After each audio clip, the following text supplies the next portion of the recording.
नमस्कार. आपल्या सगळ्यांना माहिती आहे, श्री संत ज्ञानेश्वर माऊलींनी पसायदान दिलं. हे पसायदान ऐकल्यानंतर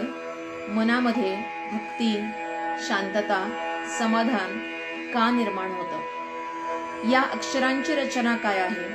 या शब्दांची रचना काय आहे, त्याबद्दल जाणून घेऊया.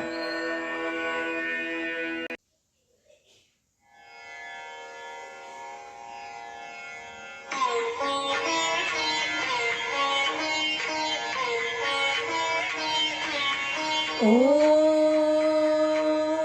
अम आम ईम ईम ओम ओम रूम रूम रूम रूम एम ऐम ओम औम अम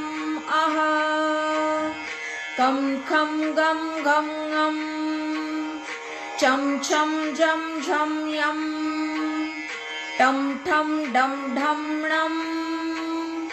तम थम दम धम नम पम फम बम भम मम यम रम लं वम शम शम सम हम रम शम न्यम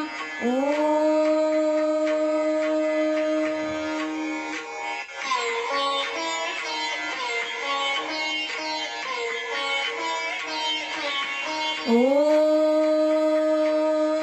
अम आम ईम ईम ओम ओम रूम रूम रूम रूम एम ऐम ओम औम अम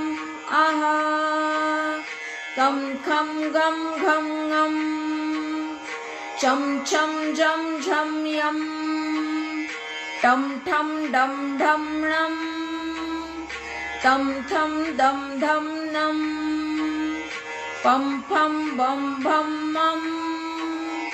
यम रम लं वम शम शम सम हम रम क्षम न्यम